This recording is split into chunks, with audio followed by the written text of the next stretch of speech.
Have you ever found yourself wishing you could become someone who remains unaffected by the world around them? Someone who doesn't flinch at criticism, who doesn't crumble under rejection, who doesn't break when facing loss or betrayal? Perhaps you've fantasized about reaching that mythical state where the opinions of others slide off you like water from glass, where the sharp edges of life no longer cut into your sense of self. Or maybe what you're truly yearning for is simply a reprieve, a moment's peace from the exhausting performance of strength. That constant vigilance, maintaining an image of being unbreakable when inside, you're carrying the weight of 1,000 tiny fractures. Just a chance to lay down that burden, even if only for a little while. I understand this longing. We all harbor it to some degree, but I'm about to share something that might challenge everything you've been taught about emotional resilience. Something that perhaps no one has had the courage to tell you directly. As long as you're running from pain, pain is controlling you. As long as you're trying to numb yourself, to armor yourself, to hide your vulnerabilities, even from yourself, you remain captive to everything that happens around you. The cutting remarks that wound you deeply, the disappointments that drain your spirit, the silences from loved ones that echo louder than any shouted words. This isn't weakness. This is the human condition. The only difference between people is how effectively they've learned to disguise their wounds. Carl Jung, one of the pioneers of depth psychology, observed that we are not what happens to us, but what we choose to become. This insight contains the key to true emotional freedom. It's not about becoming impervious to life, building walls so high and thick that nothing can touch you. It's not about becoming cold, detached, or emotionally unavailable. True resilience comes through integration, bringing into the light everything that currently affects you from the shadows. Because authentic strength isn't the absence of pain, but complete awareness of who you are, even in your most vulnerable moments, even when you're bleeding. If these words resonate with you, it's not by coincidence. This message is specifically for you who have grown weary of being hurt by everything and everyone. For you who feel perpetually at an emotional disadvantage, as if others possess some power over your well-being that you can't quite identify or neutralize. I want to show you that there's another way to exist in this world.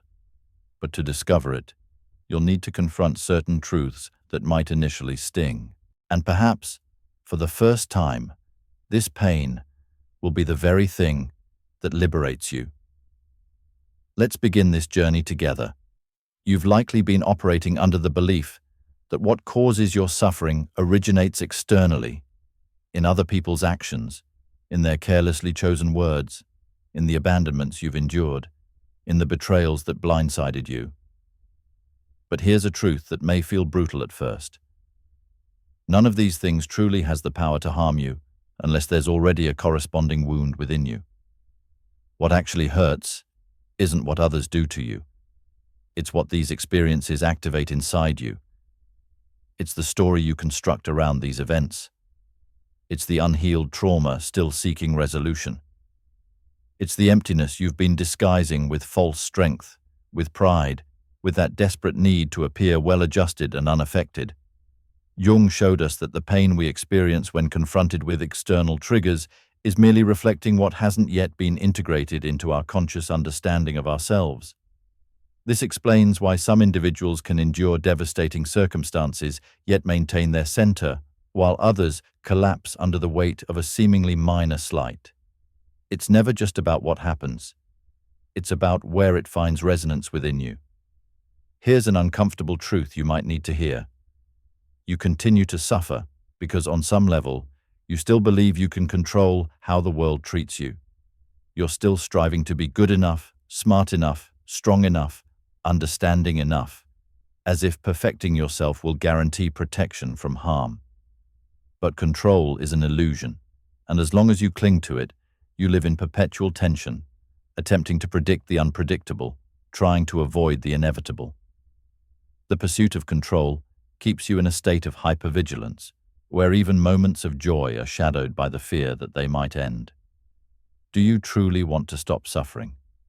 then paradoxically, stop trying to protect yourself from suffering.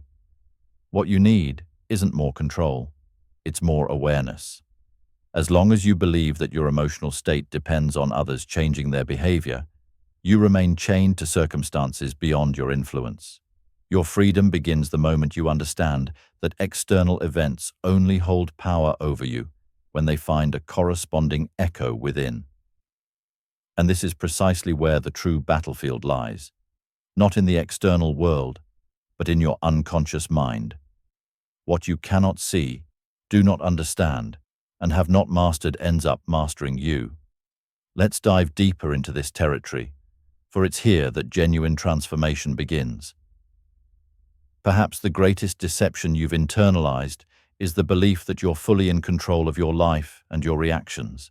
But this couldn't be further from reality, not as long as you continue operating on autopilot, reacting without understanding why, feeling without recognizing the source, making decisions that you later sabotage through unconscious patterns.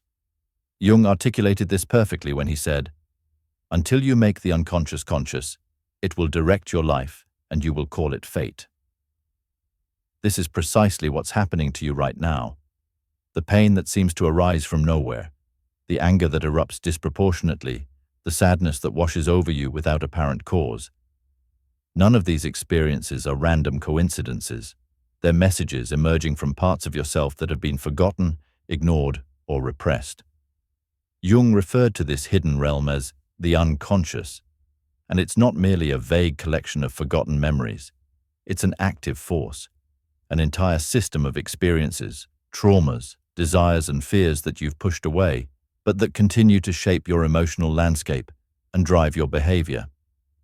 You wonder why certain remarks devastate you while others seem unaffected by the same words. It's because those words touch sensitive points within you that remain unhealed, unexamined, unintegrated. These wounds stay active precisely because you've never truly confronted them. You've only pushed them deeper, hoping they would disappear on their own. Jung observed that we cannot change anything until we accept it. Condemnation does not liberate, it oppresses. Yet, what have you been doing all this time?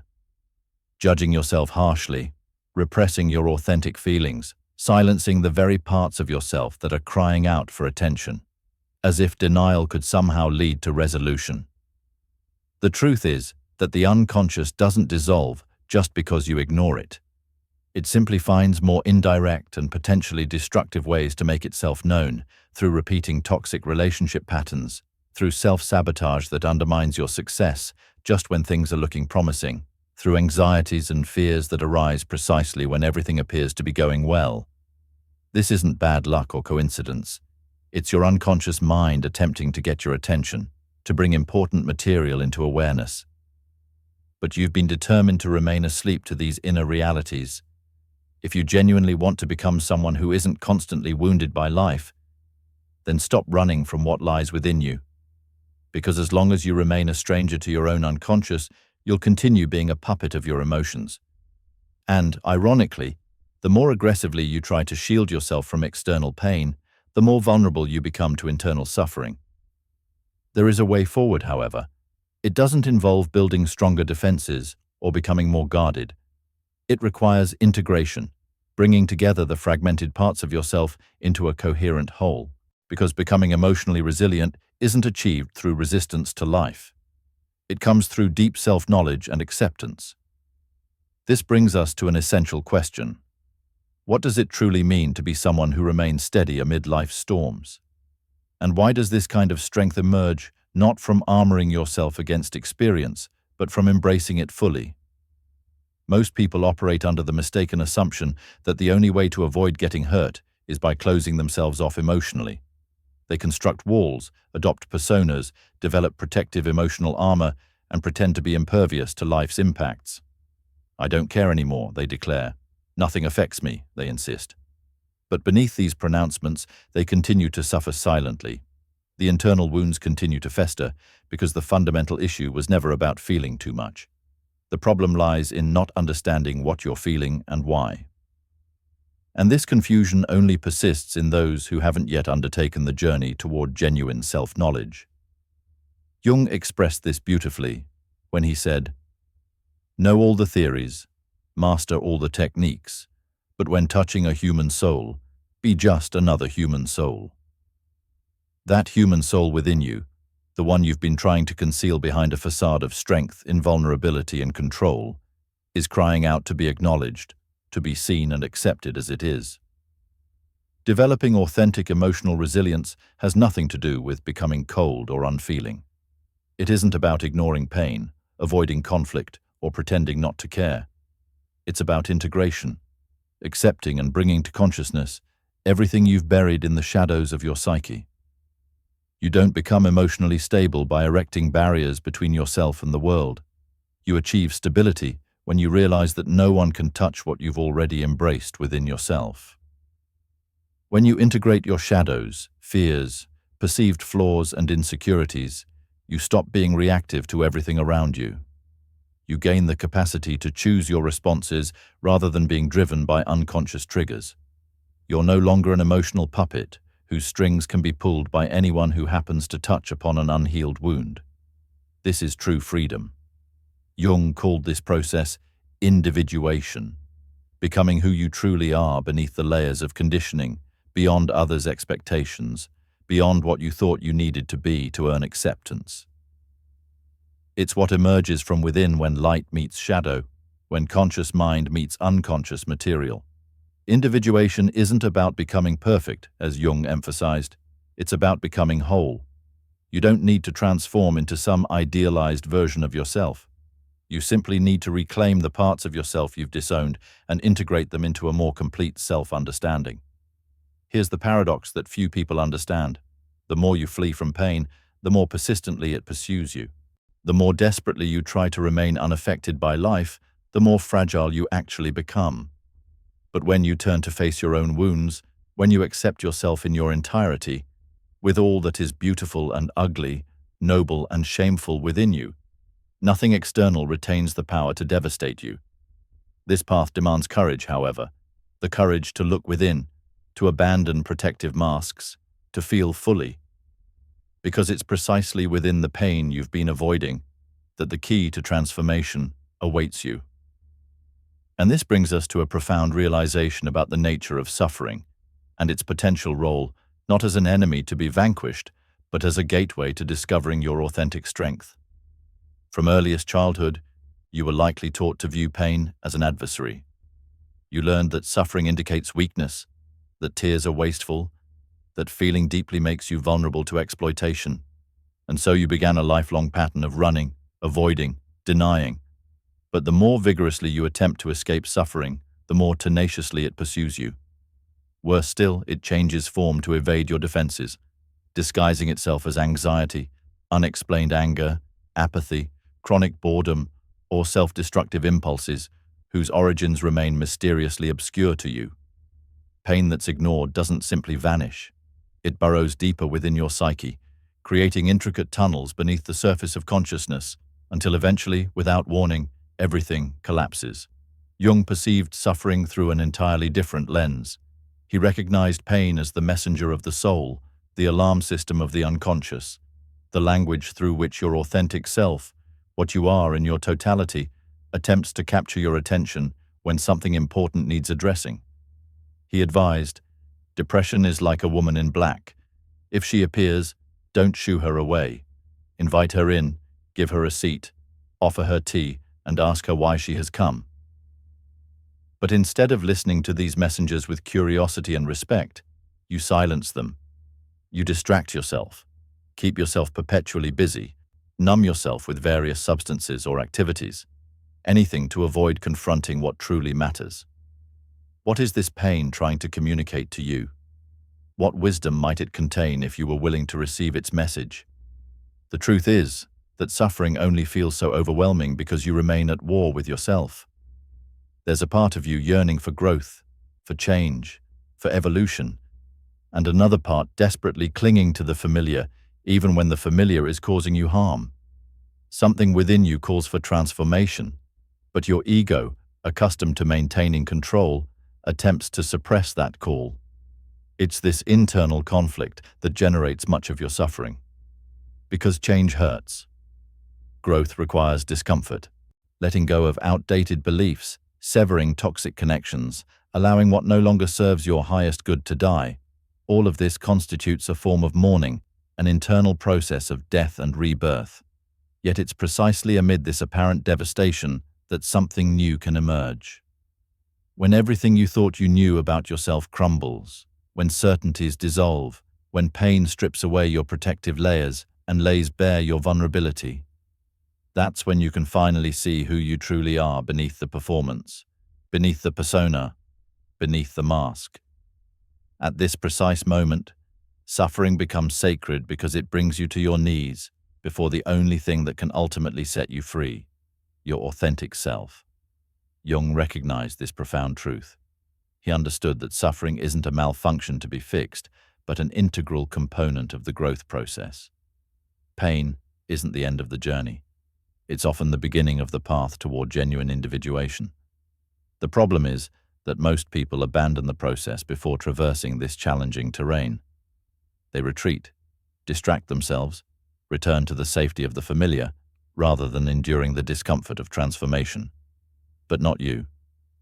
If you've stayed with me this far, it suggests you're ready to cross this threshold. Let's explore how this crossing unfolds, how the path of individuation, despite its apparent loneliness and difficulty, ultimately leads to a freedom that can't be found through any other route.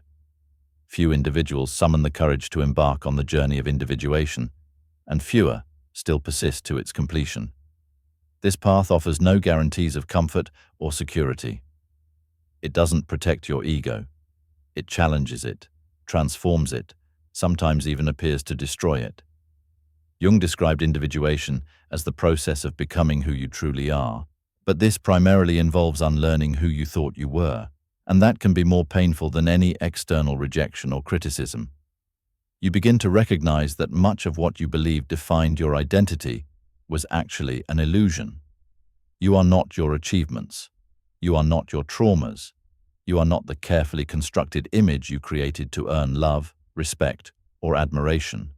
All of these were survival strategies, necessary perhaps at certain stages of your development, but ultimately insufficient for a fully lived life. Individuation represents life's invitation to move beyond mere survival into authentic being. It occurs when the unconscious begins pushing repressed, hidden, and distorted aspects of yourself to the surface of awareness. Jung wrote that individuation requires the dissolution of the persona, explaining that the persona is merely a mask of collective convenience. In other words, you must be willing to shed the skin you've worn for the sake of social acceptance to discover what lies beneath these adaptive layers. It's through this challenging process that you begin to become truly unshakable. Not because nothing affects you anymore, but because you've already faced your deepest fears. You've encountered your inner monsters.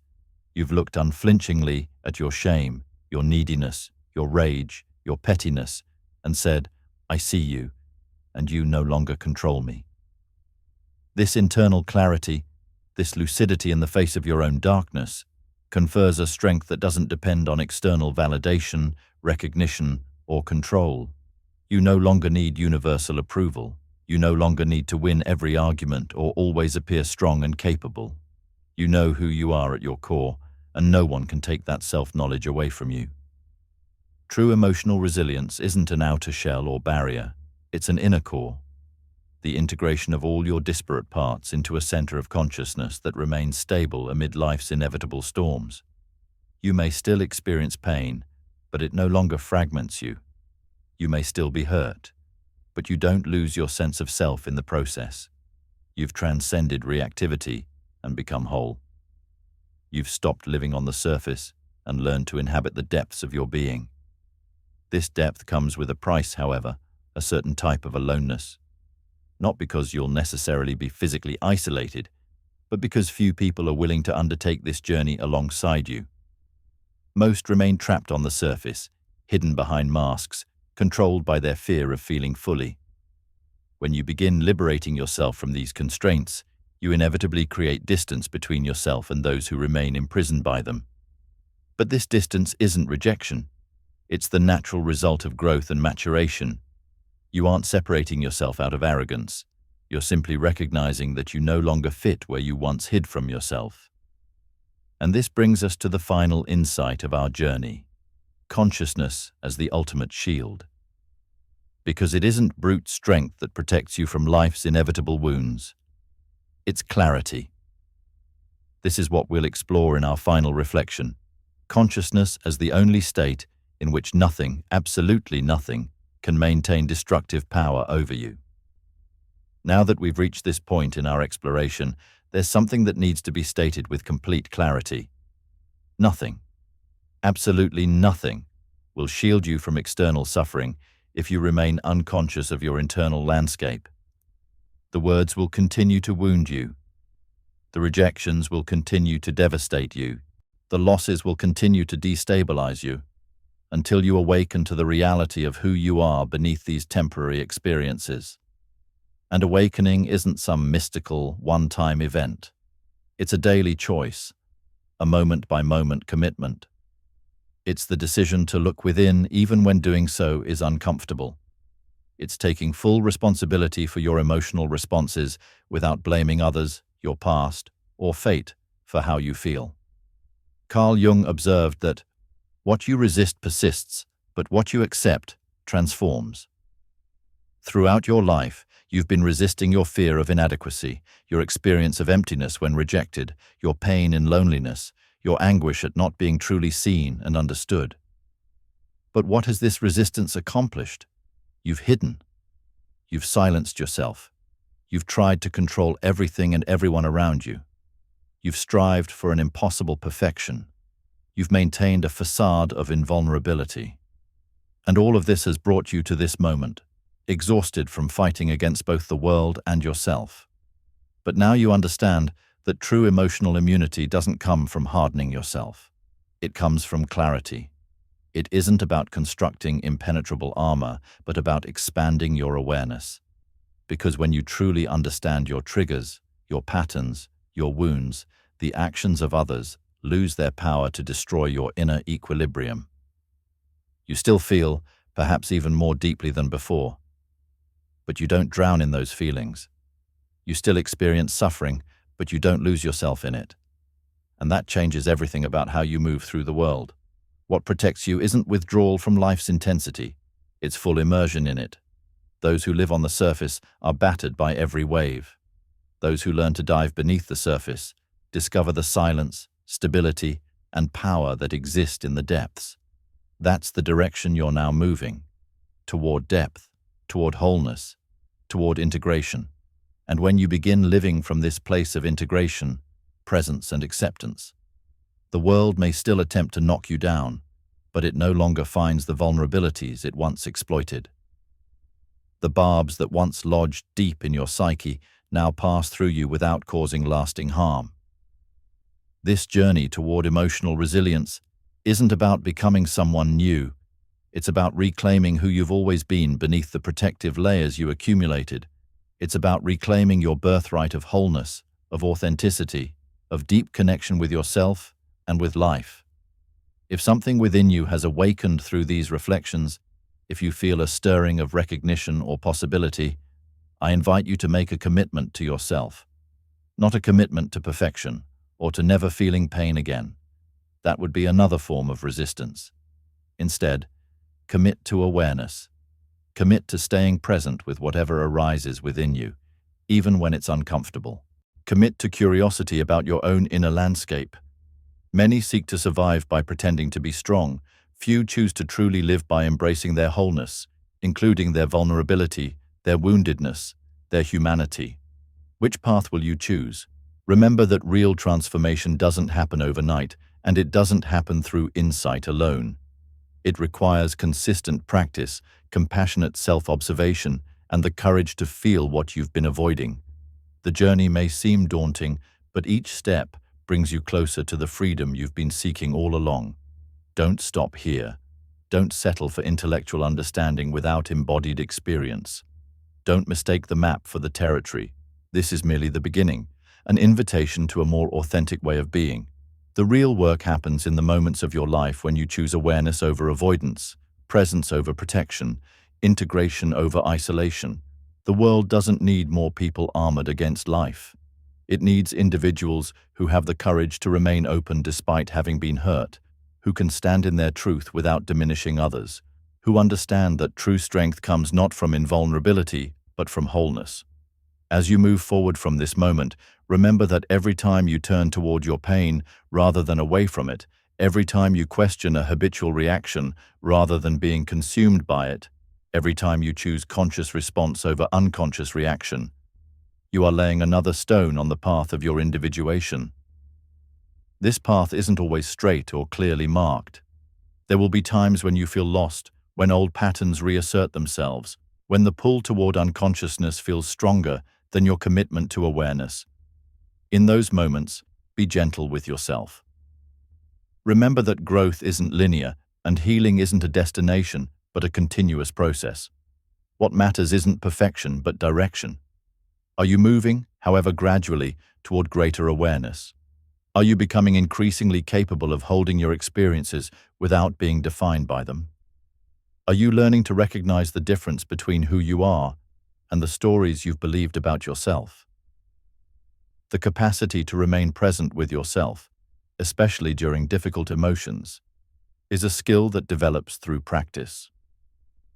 Each time you choose to stay rather than flee, to feel rather than numb, to explore rather than judge, you strengthen this capacity. And as this muscle of awareness grows stronger, you'll find yourself less at the mercy of external circumstances and more anchored in your own inner stability. True freedom isn't found in controlling your environment or in becoming impervious to life's impacts. It's found in the space between stimulus and response, that moment of choice that emerges when you're no longer driven by unconscious patterns. It's found in the ability to experience life fully without being overwhelmed by it, to feel deeply without being destroyed by those feelings. As Jung observed, the goal isn't to become perfect, but to become more fully human, to integrate all aspects of yourself, including those that society has taught you to reject or hide. In embracing your wholeness, you discover a resilience that no external circumstance can undermine. This is the journey you've begun, from fragmentation toward wholeness, from reactivity toward responsibility, from unconscious living toward conscious being. It isn't always an easy path, but it's the only one that leads to the freedom you're truly seeking. Remember that you're not alone in this journey. Throughout human history, countless individuals have walked this path of individuation. Their stories, their insights, their struggles and triumphs form a rich tapestry of wisdom that can support and guide you. Seek out these companions on the path, through books, through authentic connections, through the study of those who have illuminated the way. And perhaps most importantly, learn to become your own most trusted companion. Develop a relationship with yourself characterized by curiosity rather than judgment, by compassion rather than criticism, by patience rather than demand.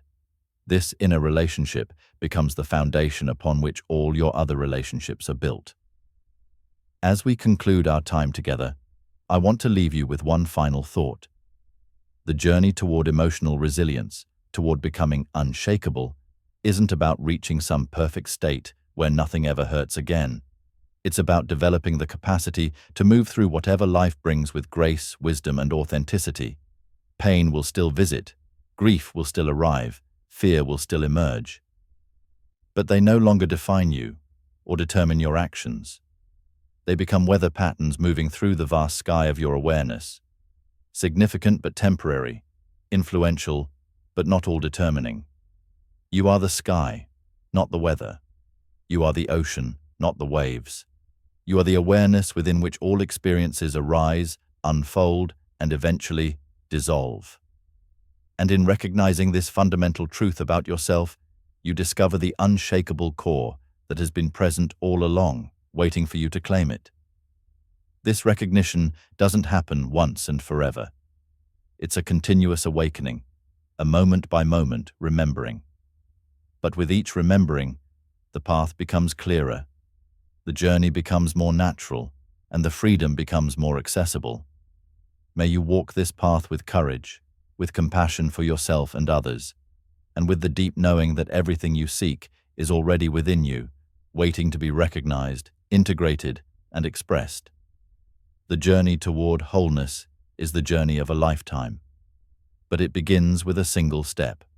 The step you're taking right now by choosing awareness over avoidance, truth over comfort, integration over fragmentation. And in that choice lies the seed of your transformation.